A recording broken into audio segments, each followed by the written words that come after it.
नमस्कार मित्रांनो, स्वागत आहे तुमचं आताच्या ब्रेकिंग न्यूजमध्ये. मित्रांनो, राज्यातील मुदत संपलेल्या ग्रामपंचायतींच्या निवडणुकांसाठी शुक्रवार दिनांक 24 जुलै रोजी प्रसिद्ध होणारी प्रभागनिहाय प्रारूप मतदार यादी राज्य निवडणूक आयोगानं ऐनवेळी स्थगित केली आहे. या निर्णयामुळे सगळ्या जिल्ह्यांना राज्यभरामध्ये निवडणूक प्रक्रियेला तात्पुरता ब्रेक लागला असून आता आयोगाच्या सुधारित वेळापत्रकाची प्रतीक्षा सुरू झाली आहे.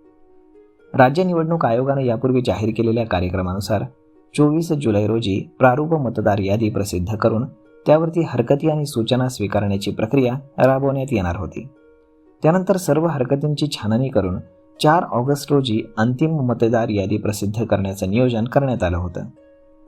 मात्र प्रारूप मतदार यादी प्रसिद्ध करण्याचाच कार्यक्रम स्थगित करण्यात आल्यानं संपूर्ण निवडणूक वेळापत्रकामध्ये बदल होण्याची शक्यता निर्माण झाली आहे.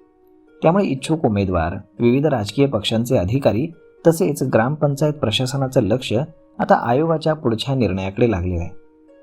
राज्य निवडणूक आयोगानं सुधारित कार्यक्रम स्वतंत्रपणे जाहीर केला जाईल असं स्पष्ट केलंय. मात्र हा निर्णय कोणत्या कारणास्तव घेण्यात आला याबाबत आयोगाकडनं अधिकृत कुठलाही खुलासा करण्यात आला नाही.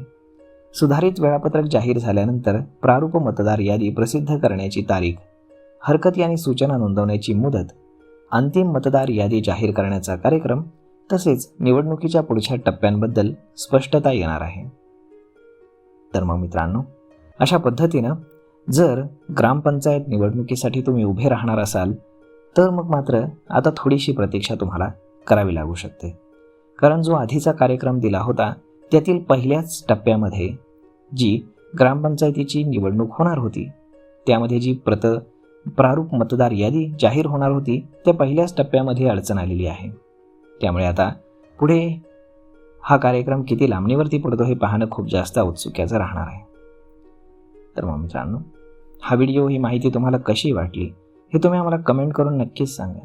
आणि जर हा व्हिडिओ तुम्हाला आवडला असेल तर आपल्या जवळच्या मित्रमंडळींसोबत देखील हा व्हिडिओ तुम्ही शेअर करायला विसरू नका. धन्यवाद.